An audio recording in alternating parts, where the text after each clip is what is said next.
Oui, concernant les syndicats quand même, il ne faut quand même pas oublier que c'est, on en parle, tout ça, les syndicats, ils sont ceci, sont cela. Mais il ne faut pas oublier que quand on déclenche une grève, c'est pas commode.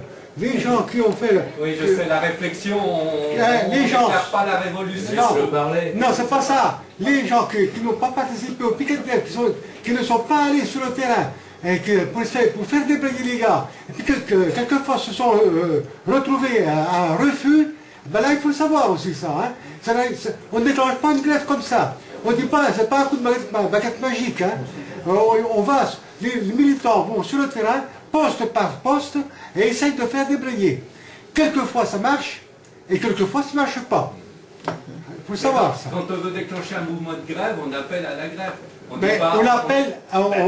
Si on veut déclencher un mouvement de grève, on appelle à la grève. On ne dit pas... Il faut pas non plus parler en l'air. Hein. Et quand les sections syndicales, elles discutent avant. Et puis elles prennent la température. Hein. Alors, quelquefois c'est bon, quelquefois c'est pas bon. Ben non, mais c'est trop et quelquefois on est à côté. Hein. Elle n'est pas là. Il faut exposer aux gens sur le terrain l'état, la situation exacte de l'entreprise. Mais regarde, on a fait ça à l'université, ça fait quoi? Ça fait combien de temps maintenant qu'il y a les blocages? Et personne n'entend rien, on n'a pas touché à la loi, elle reste telle qu'elle est. Par exemple, on va expliquer à un cheminot qu'il faut se battre quand ces principaux syndicats disent qu'il ne faut rien faire. Moi je veux bien, moi. Je veux bien aller dire aux cheminots... Franchement, on peut désigner quand même.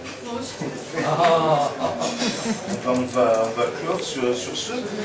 Ce que je voulais dire, c'est que les copains d'Attaque Chalon, je sais c'est pas tout près, mais vendredi 29 mai, ils organisent une réunion où ils ont convoqué Europe Écologie, le LPA, le Parti Socialiste et le Front de Gauche à discuter de leurs propositions pour l'Europe. Voilà. Donc il y a ce tract-là si ça vous intéresse. Et alors, de la même façon, vendredi soir dernier, on a fait une soirée à Paris, on avait invité les têtes de liste ou porte-parole des listes européennes.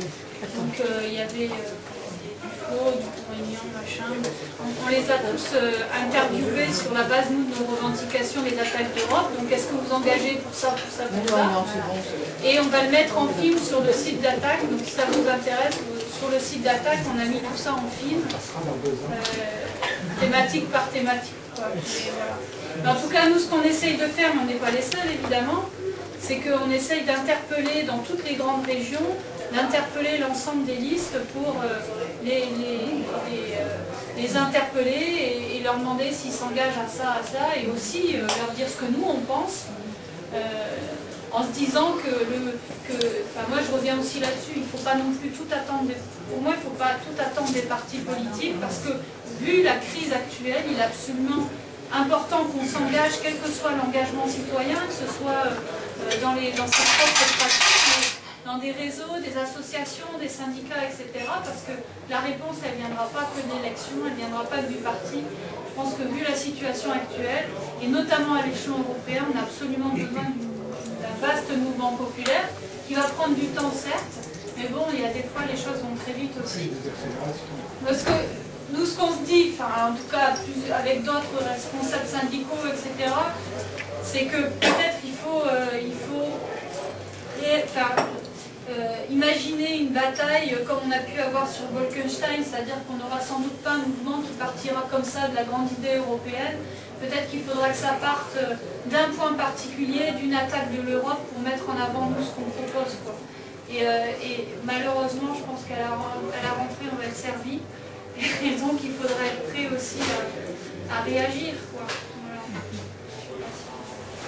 Les deux dimensions sont indispensables, à la fois la bataille dans les urnes et la bataille dans la rue.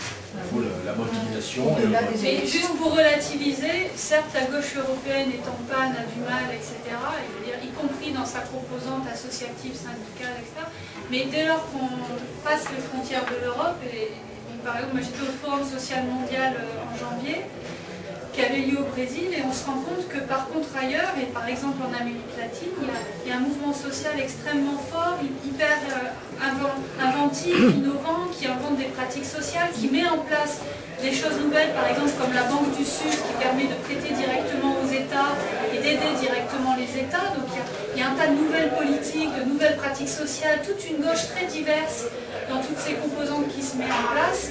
Et il n'y a pas de raison qu'en Europe, on reste bloqué sur la situation actuelle. Moi, je voudrais juste ajouter que par rapport au mouvement social, il y a un mouvement social qui se développe énormément au Maroc et en Tunisie, mais qui est très réprimé. Tout à fait. D'ailleurs, on a actuellement, nous, des militants d'Attaque Maroc qui sont encore en prison. En prison.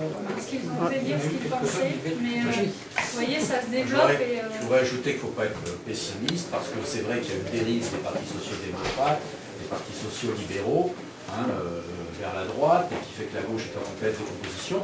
Mais il y a une recomposition qui s'opère dans la plupart des pays européens, que ce soit avec Synakismos en Grèce, avec le bloc de gauche au Portugal, avec le Parti socialiste en Hollande, qui a fait quand même la dernière fois 16,6% des voix, avec Die Linke en Allemagne, etc. En Norvège même. Donc il y a une nouvelle gauche qui est en train de se lever et qui se retrouvera dans la bouée, justement. Je pense que c'est le développement durable du mouvement social, pas seulement en France, pas seulement en Europe, mais vraiment, vraiment international. Développement soutenable. Parce que c'est galvaudé le durable. Ah oui, le développement durable.